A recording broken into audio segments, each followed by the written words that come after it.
melodic heavy metal.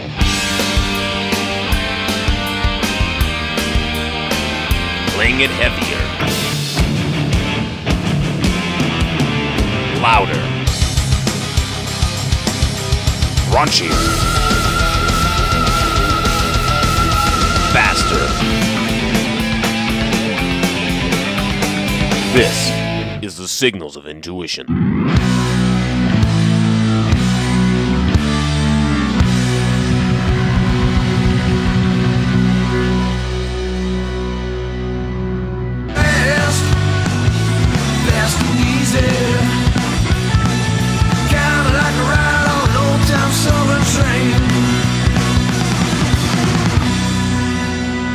That was Circus of Power right there with the lead-off single from their brand new record 4. That was Fast and Easy. You're listening to the Signals of Intuition, your home for melodic hard rock and heavy metal. And tonight on the show, we've got the singer of that band, Mr. Alex Mitchell. And if you don't know Circus of Power, go back to the late 80s out of New York. They released 3 fantastic records, and they're since reuniting for a 4th right now. So let's get Alex on the line.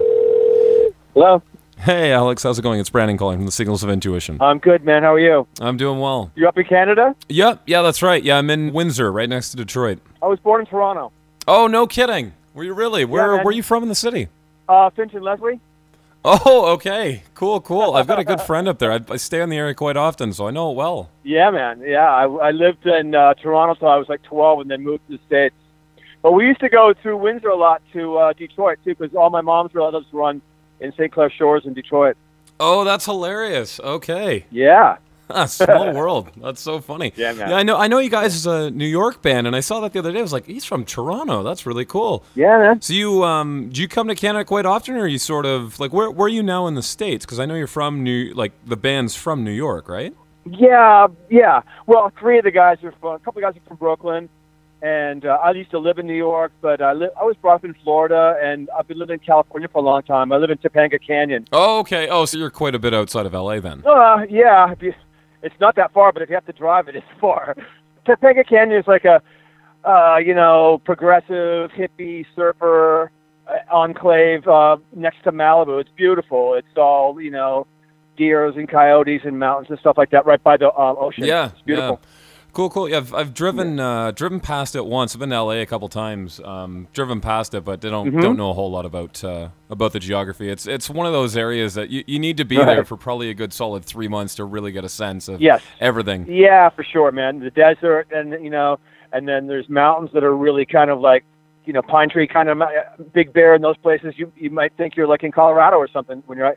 It's got a lot of different stuff, California. No, well, I mean, that makes it the perfect filming place, right, for Hollywood and all the rest of it. Yes, yeah. It's really funny because you look at Toronto, and Toronto's geography isn't really that hard to figure out because everything's sort of against the ocean, you know what I mean? So it's south of the ocean, or not the ocean, but, the lake. Yes. So it makes it easy, but it's like LA's sort of in the middle, so there's a landmass in every direction, and that's kind of the thing that blows me away is, you hit LA and there's just freeways everywhere. Yeah, it's just kind of a big megapolis from Mexico all the way up to, like, a little north of Los Angeles, past Ventura and all that. It starts to space out more up there. But it's just, one massive group of people. It's fucked up, but it is. Fair enough. Okay, so when I do these, I always like to start at the beginning of you as a musician and then work our way up to the new record and kind of what you guys have got going on now. Yeah. So I guess you already kind of addressed this a little bit, where you grew up, but how did you get started in music? Well, I think the long story short is I was brought up in a musical family. My mom's a great piano player. My uncle played pedal steel, all like great players. Bagpipes, Scottish family, Dad sang like a madman, like a Tom Jones kind of strength voice, great singer. And around the house, it was always like Scottish music, and then like Tom Jones and Engelbert Humperdinck and Sinatra, and then stuff like the Beatles too. And then I had an uncle that lived in the basement in Toronto, just over from Scotland, and he was into like acid rock. So I got into like Jefferson Airplane and Hendrix and all that at a really young age, like when it came out, And so I was turned on a lot of music like that when I was super young. And the same thing is when, I was only 12 when Iggy Pop's records came out, when the Stooges came out, but I was into it. I was the only guy in school that had that record, guaranteed, and then T-Rex and Bowie and all that stuff, Alice Cooper. So I'm into a lot of our record's very unconventional. I don't know if you've heard the whole record, but it's very unconventional. It's more like London Calling by The Clash or Sticky Fingers by the Stones than it is like, it's not a metal record or even a hard rock record. Some of it is, but all in all, it's an adventurous record. We just do what we do. We don't care about categories. Sure. No, exactly. I mean, I've always kind of found that about your music. You know, you guys will have sort of, on the one hand, a bit of maybe Skid Row in there, and on the other hand, a little bit of Alice in Chains, on the other hand, like you say, sort of like Iggy Pop or, you know, like The Clash, something like that. Yeah, like I don't know. Half a Dozen Roses off that record is pure, you know, country and Stonesy kind of sleaze. You know, that's probably my favorite song in the record. So, you know, yeah, and spoken word stuff on that record, and I'm proud of that record. Yeah, oh, for sure. So take me through, so you said you moved to Florida was next after Toronto? Yeah, Florida. And, you know, I kind of got into the punk rock scene when I was down there, and in my late teens, there were some cool punk bands in Miami. I lived, like, north of there, like in Pompano Beach, where that kid, where the pizza guy in Something About Mary is from. Oh, okay. that's where I'm from, the guy with the fucked up legs. And then, you know, when I moved to New York when I was 21. I just turned 21 and I moved to New York. So, you know, huge change, gigantic change. But I would go see Johnny Thunders and the Ramones and hardcore bands, the Bad Brains, you know, and Dead Kennedy, stuff like that. But I've always been into a lot of music, different kinds of music. I don't care what it is as long as I dig it. I love Joni Mitchell, love the Allman Brothers, love Leonard Skinner, love John Coltrane, love James Brown, love Funkadelic. You know, I just like what I like, man. Sure, and it's just sort of a cool song is a cool song, you know, as much as to me, people want to try to constrain you into a barrier, you know, well, if you're this kind of band, you should only listen to this and only do this. It's like, okay, like that music is awesome, but I mean, that leaves out, you know, this massive, massive library that's just waiting to be discovered of insane music out there. Oh, yeah, I'd never make a record that was just straight ahead and, you know, the safe record, like do a bunch of bashing, you know, songs like Fast and Easy. Like, I love that song, probably my favorite Circus songs, but I'm not going to do a whole record of that. No way. Because that's like you going into Baskin Robbins and only getting the vanilla, you know? There's fucking 31 flavors in there. Yeah. Open up. No, exactly. It's funny, too. I mean, you know, you look at even through Circus of Power, like through your whole discography, and I mean, it sort of follows that same thing. But I was thinking about this the other day, actually. Yeah. And I think you take my all-time favorite records, I mean, almost all of them have quite a bit of diversity on them. You know what I mean? Like it's not just basically a variation of the same song. Right. To name a few, like maybe the 5 albums that I didn't pattern the record off of anybody, but like records that turned me on in that same way where there's a lot of different stuff. The Damned record, Machine Gun Etiquette, I don't know if you know that record, it's brilliant. The Stones' Sticky Fingers is one of the best records ever made. Mm-hmm. The White Album by the Beatles. Oh, for sure. Genius. Brilliant. You know, some of the early Todd Rundgren stuff, you know, had all kinds of different stuff on it. Sure. Those records mainly are examples of what I wanted to do, was to make something was just a musical romp, you know. Like the Clash could bash out London Calling on that record, and then they could hit with Guns of Bricks in a reggae song, or Lost in the Supermarket, just this beautiful song by Mick Jones, you know. So, and those are my favorite kind of records, man. And all those bands I just mentioned are all heavyweights, you know? Yeah. Queen would do that, too. You know, they take you on a musical journey. You're getting... Man, Queen, the first couple of Queen records were just like, whoa, you know. I got those records when they came out, too. You know, first of all, incredible singer, and then incredible guitar player, great rhythm section, and adventurous songwriting. You tell me... Bohemian Rhapsody, yeah, we're all sick of hearing it, like we've heard it a million times, right? Mm-hmm. But if you just step back for a second and listen to that song for what it is, it's insane. It's absolutely insane. There's not a band out there on planet Earth right now that could do that song. No, exactly. You know, and it's it's crazy too. It's a musical theater within a 6-minute song. You know, like it's campy, and you know, it's a lot of people don't get, but it's Freddie Mercury was very campy and very vaudeville-y and showbizy and Broadway-ish in his own kind of, you know, flamboyant way. Sure. And I mean, because of that, though, I mean, we got one of the greatest bands of all time is taking that influence and applying it to hard rock. You know, it's just brilliant. Yeah, totally, yeah. So, okay, so you're saying you're 21, I think it was, when you moved to New York. Yeah. How does COP form? How'd you guys come together? Well, me and Rick, the original guitar player, I knew him from Florida, and a bunch of Florida guys kind of transplanted, and girls transplanted to New York, late 70s, early 80s. And Rick was a guitar player I knew from down there, and I got with him and had been hanging around, drinking, and screwing around in New York with a bunch of these guys from Florida. And Gary Sunshine, the bass player, and the original drummer Joey Maya was from a punk band down there. So we just got together and started playing. But at the time, I think what really made that band sort of the direction it was going in was at the time there was these cool rock and roll records coming out, like the Four Horsemen, Guns N' Roses, The Cult had made Electric, Zodiac Mind Warp, and then there were some bands in New York. There was a band called Raging Slab from New York that was sort of influential on us too, really talented bunch. So it was the timing too. But dude, I've been a rock and roll guy since I was 4 years old. I got pictures of me with the measles and a Paul McCartney, the Beatles record in my hand, That's what I do. I'm a rock and roll guy. Sure. It's funny, like I was listening to the first record the other day. I haven't heard that in a couple of years now, but I found the...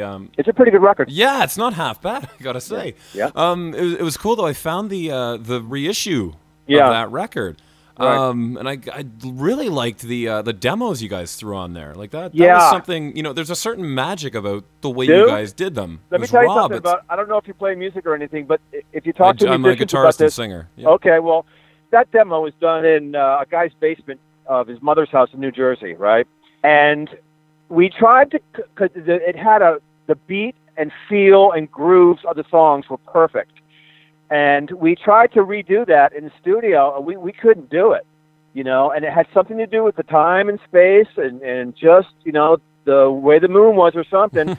But sometimes you try and redo something, and it's really hard to do it. Now I could. I've sort of grown musically, but at the time we were sort of scratching our heads. We couldn't quite get those songs the same as the demos. Yeah, it's funny. I mean, I can't tell you how many bands I've talked to, and hell, even my own bands, over the years, and it's the same thing of, like, that was really cool. It was a really good, proper in the studio version of this, but the demos were better. That's not even better, but just had a certain vibe that. That's life, like you say, who knows how the moon was, or just even how everything was reverberating, and you could hear the guitar a little bit better, and that upped your performance, or who knows, Yeah, and just the urgency of the I think when a band is just starting out, there's an urgency that's really hard to keep that going. That's why hats off to anyone that's still playing and still has fire in their belly, like Neil Young or.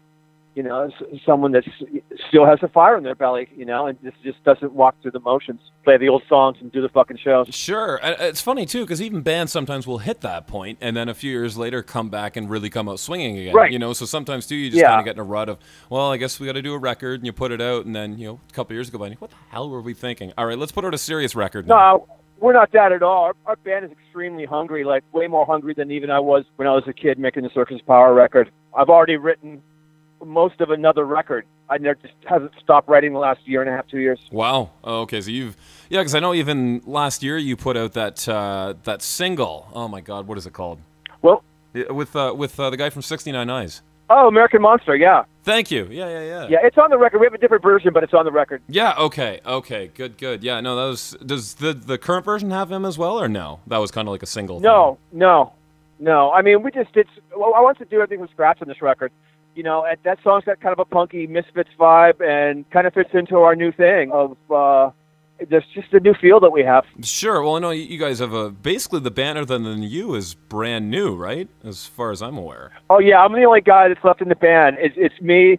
Brant Bjork from Caius plays drums. I don't know if you knew that. Yep. Brant he's good, man, and he's very musical. I didn't know how musical he was.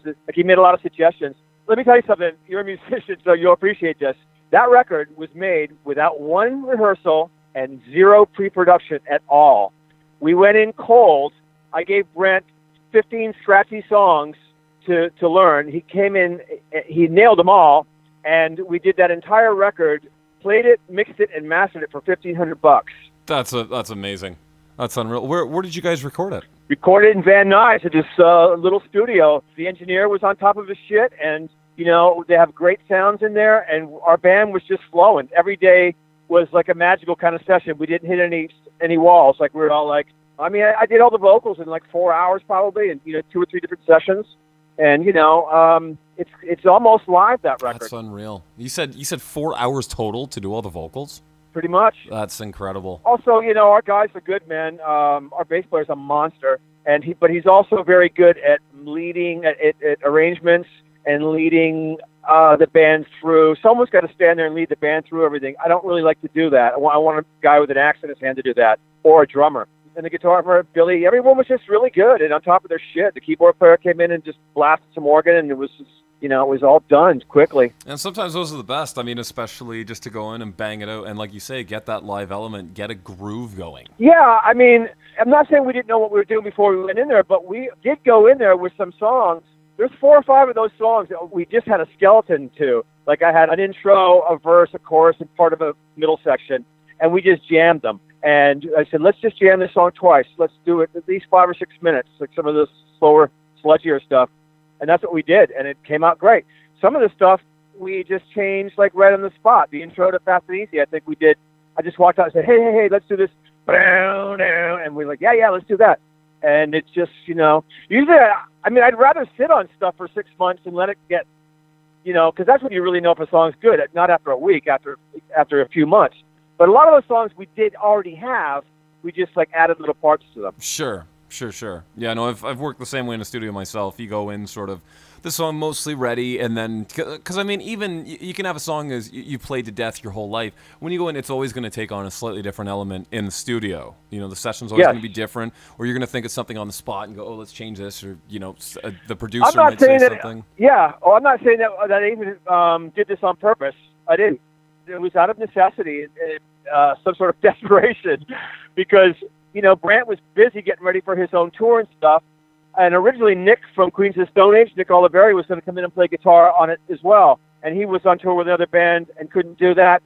So Brant did come in, but it was really thrown together at the last minute as far as okay, I was just like, oh, let's go and just bust this motherfucker out right now. I'm feeling it. Let's go.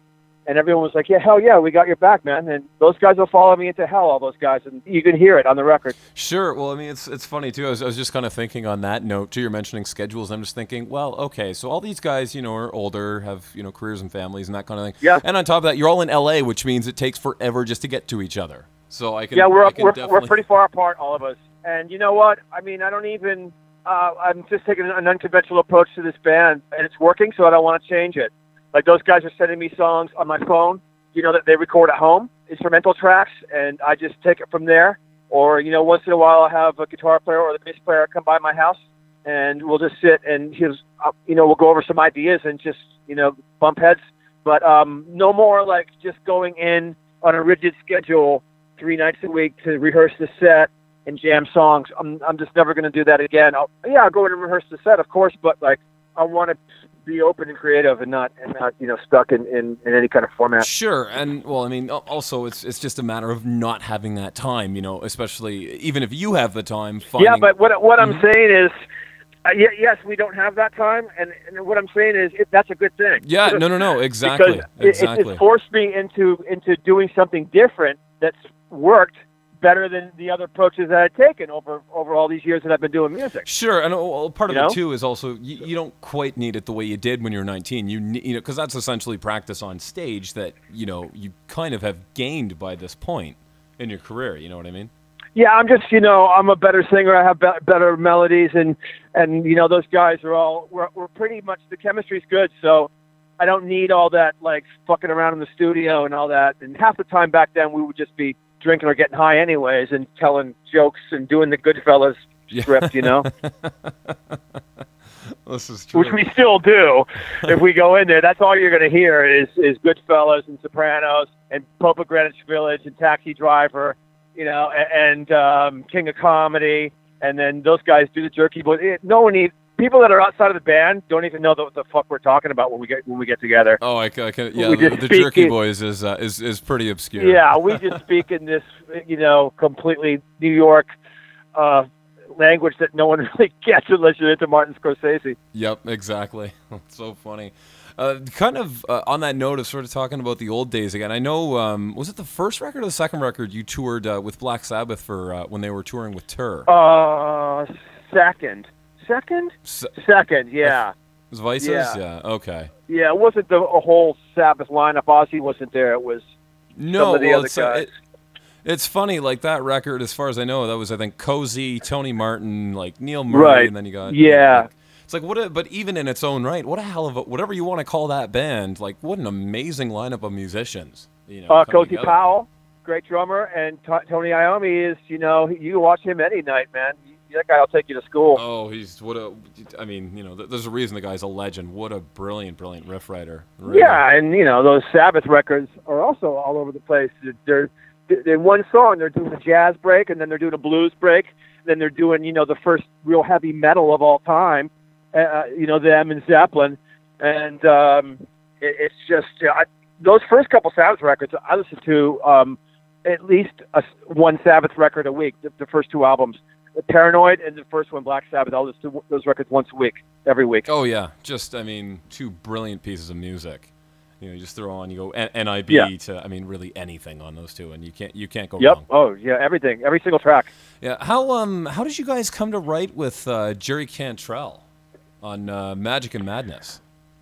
I met him. The best song on Magic and Madness isn't on Magic and Madness. Really? It is lost somewhere.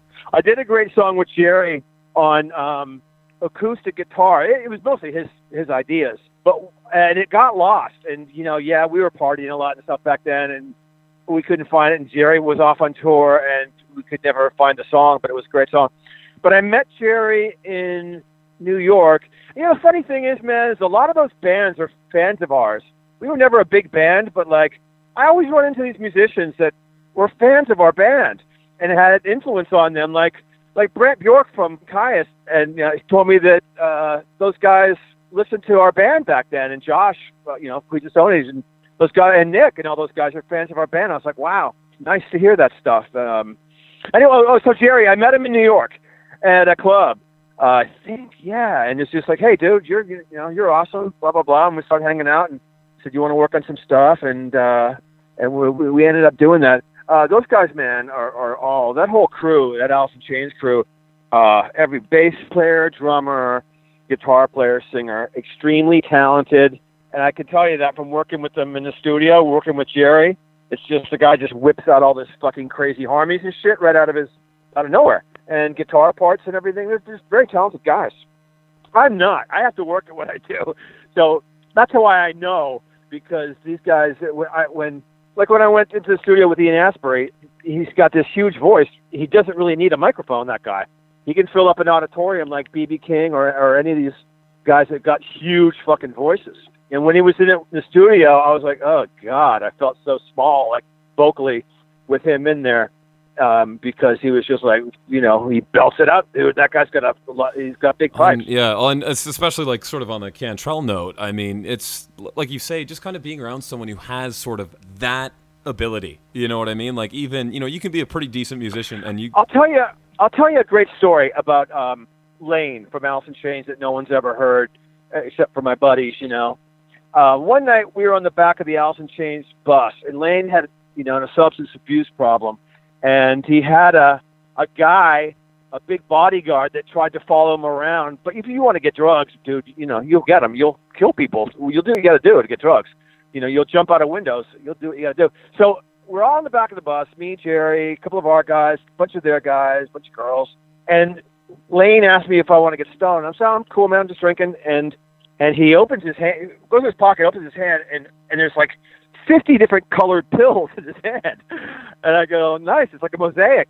And then so he sits back, he's got an Etch-a-Sketch in his hand. And he sits back and he starts doodling on this Etch-a-Sketch, and I don't really pay attention to what he's doing. And he's pretty fucked up, he's pretty high. And then before he leaves the back of the bus, he hands me the Etch-a-Sketch. And it's this incredible portrait of me as Jesus Christ. But fine art quality shit, like Picasso kind of stuff. I was like, wow. And Jerry looked at me and said, yeah, dude, he does shit like that all the time. He's a really talented kid, So, that's insane. Yeah, crazy. And all those guys are gone, man, except for Eddie. He's gone. The Mother Love Bone guy's gone. Andrew's gone. Chris Cornell, I didn't expect to leave, is gone also. And Chris Cobain. It's insane. The only guy left is Eddie Vedder. Pretty much. Did you know... Do you know all those guys? All the Mother Love Bone and Cornell and all the rest of that? I knew Andrew a little bit. Also, I met him in New York and he was into our band.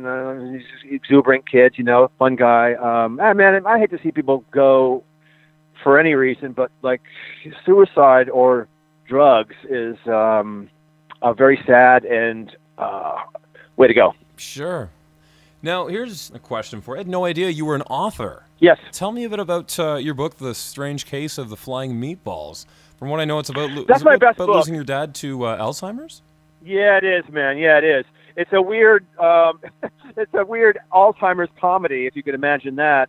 I didn't know anything about that disease until my father got it, and it will break your heart if you've been around. I don't know if you have, but my grandfather has it. It's okay. To see someone you love, disappear mentally, it will tear your heart out.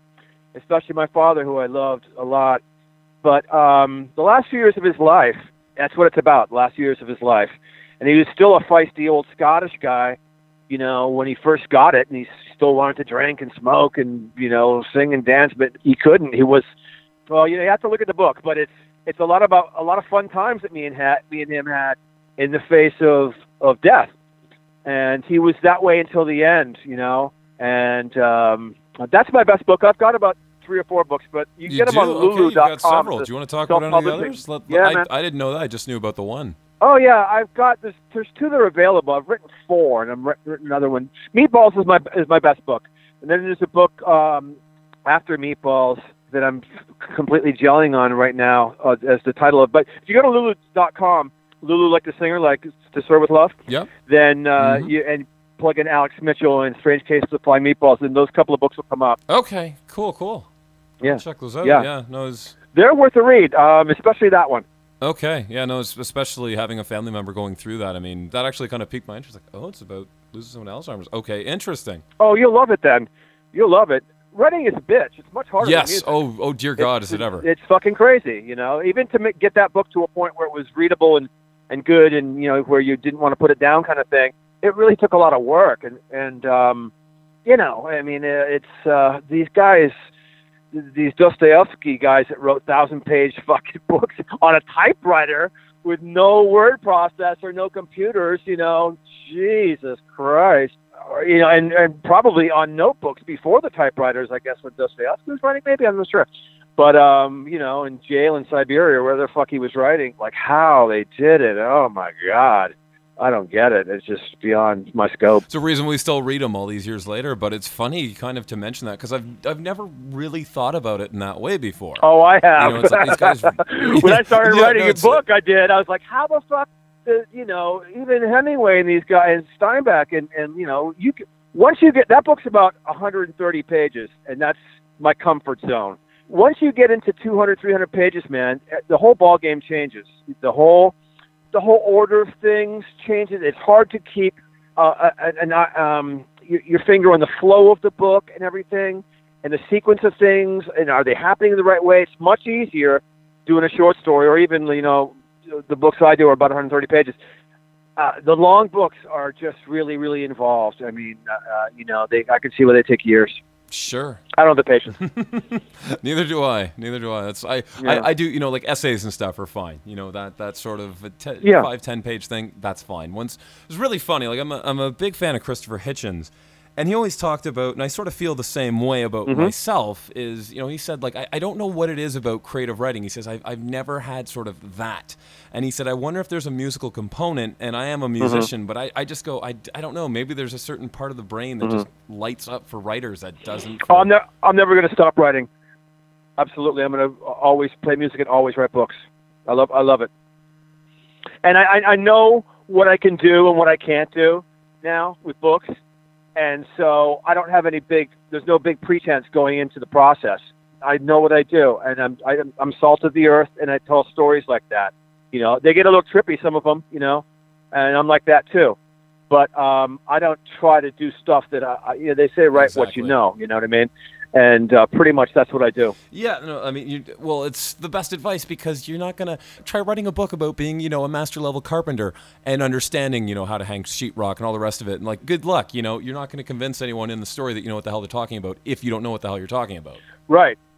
I mean, I think it holds true for 99% of the books that are out there. I found this book in the laundromat the other day. It's The Outsiders by S.E. Hinton. I don't know if you ever saw the movie. That was my favorite book when I was about 14, 15, one of my all-time favorites. Well, she wrote that book, dude, when she was 16 years old.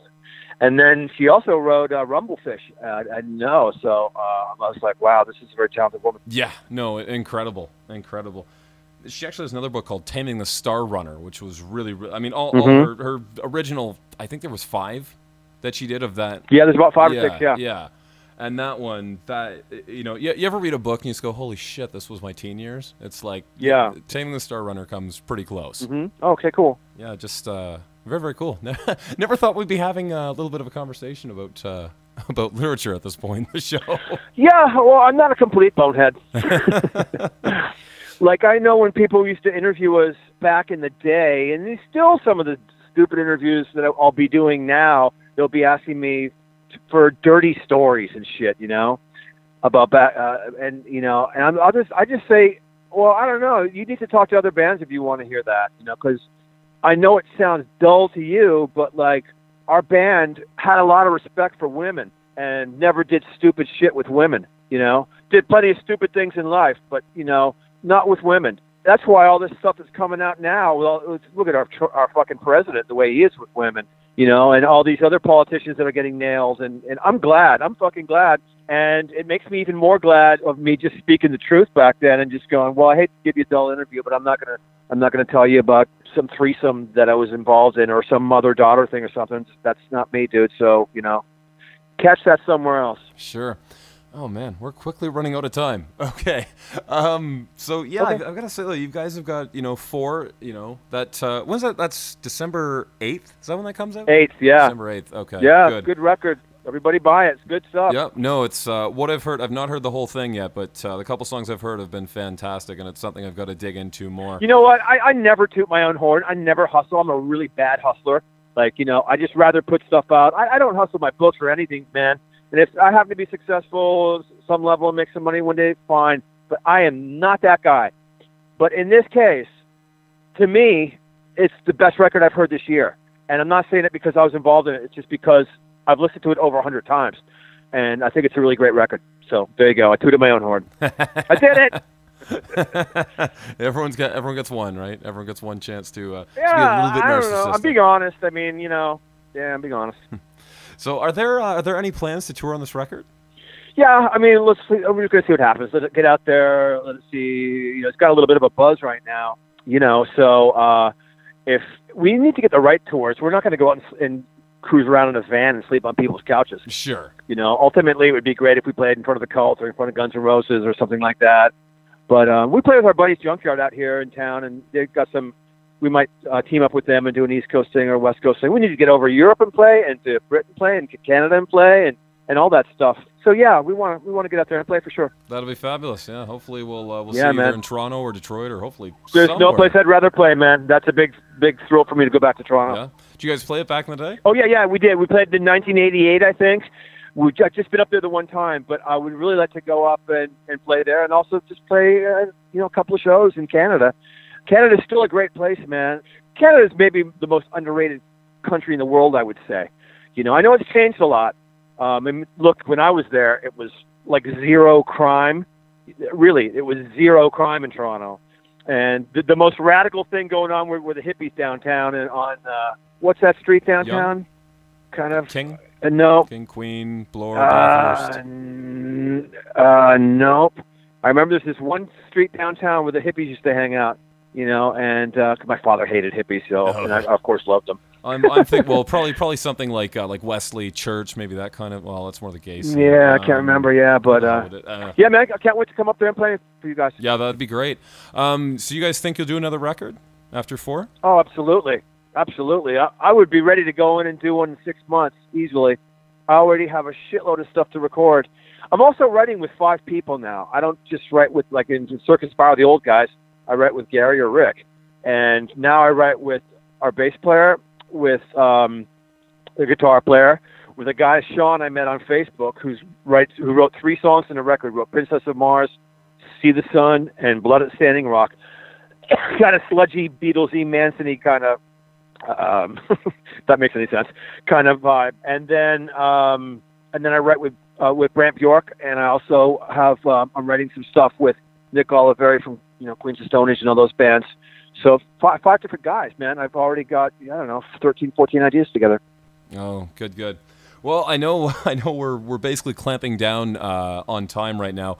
So, Alex, I want to thank you so much for the interview. This was a lot of fun. I really enjoyed doing this. Pleasure to talk to you. Yeah, man. It was a good interview. It's not just the same old questions, so thank you a lot. Oh, well, thank you so much. I appreciate that. All right, man. So I'll let you get back to it, but, thanks again. Best of luck with the new record, and hopefully we'll see you on the road. Okay, thanks a lot, man. All right. Take it easy. See you. Right,